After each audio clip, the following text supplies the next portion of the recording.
The Rock, Stone Cold Steve Austin, Shawn Michaels, Triple H, Mick Foley. Those are just a few of the names we won't be talking about here because, let's be honest, they've all been given a fair amount of credit for the success of WWE's hottest ever period. Yes, go back and watch any Attitude Era retrospective and you will see plenty of footage of beer drinking, tank driving, it was actually a Jeep, sock puppet wearing, and stuff getting shoved up people's candy arses. But that wasn't all the Attitude Era was about, because at its best, it was a rough and rowdy variety show where everyone from the opening match to the main event had a storyline or something interesting going on. It was an era that made the careers of some performers who would have doubtless struggled to even have a career at other points in time. It was also an era that, over 2 decades later, has seen some of its unsung heroes forgotten about. So let's celebrate those men, women, and misfits who added colour and created great moments but didn't get all the plaudits. I'm Adam Pacitti from Cultaholic Wrestling, and these are 10 unsung WWE Attitude Era heroes.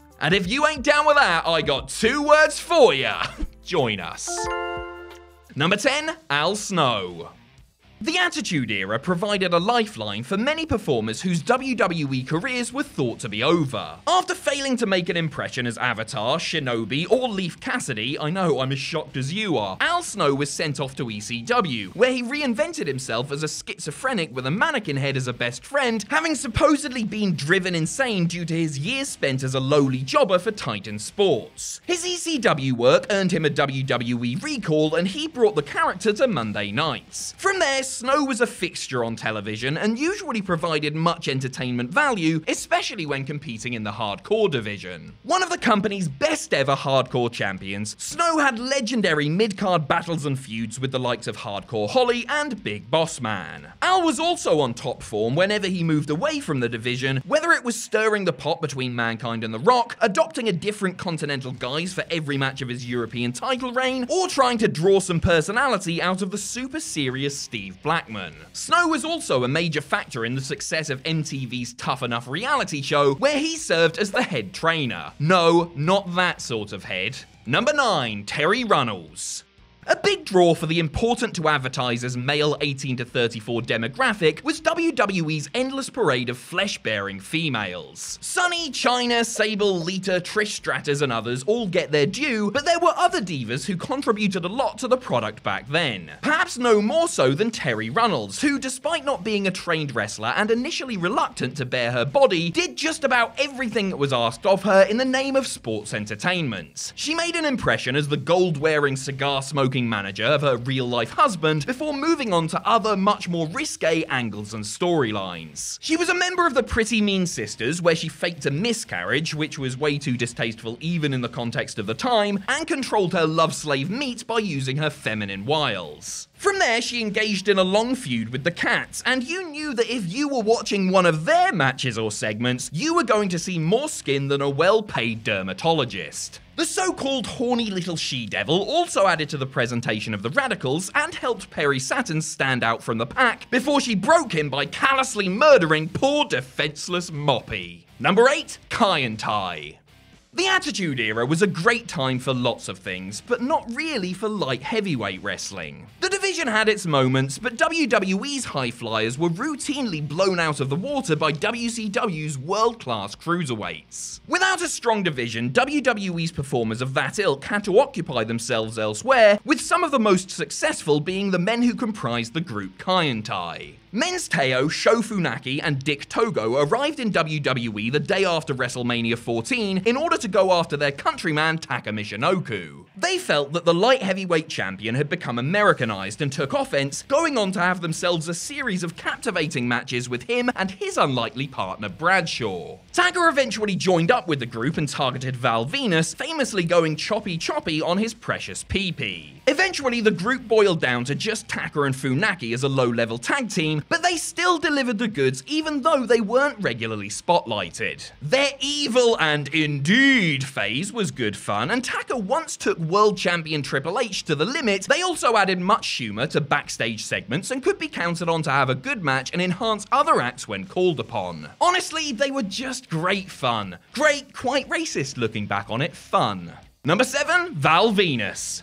Some gimmicks absolutely could not exist anywhere other than during the Attitude Era. Val Venus, porn star extraordinaire, is a prime example of this. Sean Morley burst onto the scene, some would say exploded, or jizzed, but I'm rather above that sort of behaviour, via a series of lurid vignettes, including one with real-life adult entertainment superstar Jenna Jameson. Val, with his raspy voice, chiseled body, and towel-wearing entrance, was a master on the microphone, the king of the double entendre. Actually, he was the king of the single entendre, but he could double it up for you, if you know what I mean. Wink wink, nudge nudge, I think I have something in my eye. No, not that. Venus managed to be the total package, there's another knob reference for those keeping score, combining charisma and character work with superior in-ring action. He was already a well-polished performer, before arriving in WWE, and used his skills and experience to great effect in matches with Delo Brown, Ken Shamrock, and others. Unfortunately, once WWE went public, the Val Venus character was a frequent target of critics, particularly the Parents Television Council, and the pressure eventually resulted in the gimmick first being toned down and then removed from TV. Talk about a bona fide boner killer. Number 6, Ken Shamrock. Ken Shamrock's WWE tenure was brief but explosive, and not in the Val Venus spunky wanger sort of way. The world's most dangerous man came into the company with a reputation and was put to good use in his first task, refereeing the epic Steve Austin vs. Bret Hart submission match at WrestleMania 13. From there, Ken had feuds with Vader, British Bulldog, and Shawn Michaels before starting a rivalry that would, in some ways, define his WWE career. Shamrock's feud with The Rock, and by extension his Nation of Domination pals, was a highlight of WWE television in early 1998. Their segments and matches were always captivating viewers, and their program elevated not only the participants involved, but the Intercontinental title as well. From there, he became King of the Ring and had a series of matches with Owen Hart, including one in the Octagon-inspired Lion's Den, and was an ever-present on television, whether butting heads with Venus over his desires for storyline sister Ryan, or stepping up to Ministry of Darkness leader The Undertaker. After 2.5 years, however, Shamrock's time in WWE came to a somewhat abrupt end when he felt the itch to fight in MMA again, and he's been persona non grata ever since. A real shame, since he contributed much to one of WWE's defining periods and is fondly remembered by fans today. Number 5, Steve Blackman. Like Shamrock, Steve Blackman was an intense, legit, no-nonsense guy that you messed with at your own peril. That the Lethal Weapon even made it to WWE at all shows just how tough he was, since he recovered from a severe case of malaria and its after effects to resume his career in wrestling after a multi-year hiatus spent fighting for his life. In the zaniness of the Attitude Era, the no-frills Blackman could have easily gotten lost in the shuffle, but the nondescript appearance belied his keen talent between the ropes, where he incorporated martial arts techniques seamlessly into his act. The inevitable feud with Shamrock was good, but he really came into his own, first as a member of the Odd Couple Head Cheese with Al Snow, and then as the kendo stick-wielding gatekeeper of the hardcore division. The zenith of that period for Blackman was his balmy hardcore title match with Shane McMahon, which ended with the Lethal Weapon sending Vince's kids sailing backwards about 50 feet off the entrance stage. Blackman's hardcore matches were always a bit different and routinely provided a mid-card delight. His WWE career came to an end due to injuries as the Attitude Era was winding down. He now works as a backup dancer for Britney Spears. Not really. Please don't kill me, Mr. Blackman. Number 4, Delo Brown.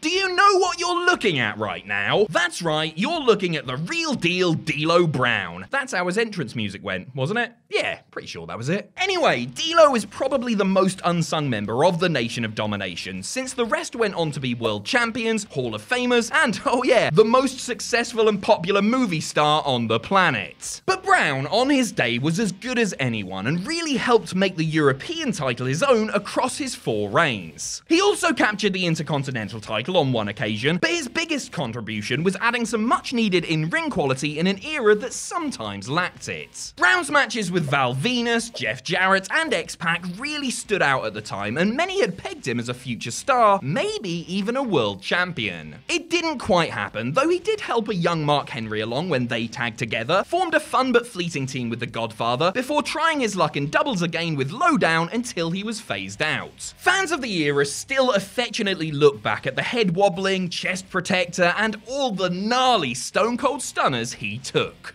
Number 3, Too Cool. The Attitude Era was known for producing great tag teams like the Hardys, Dudleys, Edge and Christian, and the New Age Outlaws. One duo that provided much entertainment but don't quite get the same credit is Too Cool. Too Sexy Brian Christopher and Too Hot Scott Taylor were languishing as Too Much, a tag team that weren't much of anything really, other than obnoxious Sunday Night Heat mainstays. When they added Rikishi to their unit and became Too Cool, their popularity exploded, however, and they became one of the most anticipated parts of any show. They made over their entire act, changing their look and style and adding a post-match dance routine that often received the best reactions of the night. Their change in fortunes had them mixing it up in main events and led to a short tag team title reign. Too Cool were just the perfect bit of light entertainment and comedic relief, and they got massively over despite their name being untrue because nothing about them said cool, never mind the two. Too Cool's act worked in its time and place, and the team didn't outstay their welcome, their main run together lasting just over a year before they went their separate ways. Number 2, Shane McMahon. I know, putting the words McMahon and unsung hero in the same sentence does make me feel as though I've just cut the cheese in the middle of a packed elevator. And by cut the cheese, I mean done a massive stinky fart, just in case there was any confusion there. But hear me out. While we've all perhaps grown a little bit tired of Shane-O's shtick over the past several years, you cannot deny just how much he added to the Attitude Era. A former European champion, Shane provided many in-ring highlights during the time against opponents as diverse as Steve Austin, X-Pac, Test, Big Show, and even his own dad. He was entertaining even when he wasn't doing sky-high pratfalls, and he brought a lot to other roles too. Whether he was a crooked referee, a commentator, or just running interference and meddling in someone's affairs, Shane did everything he was tasked with to the best of his abilities and provided tons of entertainment. He played a significant role in the corporation and also gifted us the Mean Street Posse, a trio of legends who confirmed to me that there's nothing wrong with sweater vests and frosted tips. The best wrestler in the world may have outstayed his welcome by a good, well, decade or so, but he was gold during the Attitude Era and doesn't get enough credit for his efforts. Number 1, Crash Holly. The Hardcore Championship had its ups and downs during its short but violent lifespan. One of its undoubted high points was when it was in the possession of Crash Holly, the pint-sized Elroy Jetson lookalike who endeavored to defend the strap 24 hours a day, 7 days a week. The Houdini of Hardcore had clearly bitten off more than he could chew, which led to some fantastic television as he battled to retain possession of the title while fighting off all challenges in every conceivable location. He defended that ramshackle thing at the airport, in his hotel room, and even at Funtime USA. The impromptu matches were a delight and really allowed Crash and his hardcore brethren to show off their creativity and, importantly, get over. But Holly wasn't just an asset whenever plunder was involved. He also formed a great tag team championship winning team with Cousin Bob and momentarily held the European and light heavyweight titles too. As the Attitude Era wound down, so did Crash's role, but he could still be found with Bob and his cousin Molly and gave a good showing whenever he was given the opportunity. And really, everyone who has ever held the 24/7 title owes a debt to the man who stood at 6 feet 6 inches tall and weighed in at allegedly well over 400 pounds.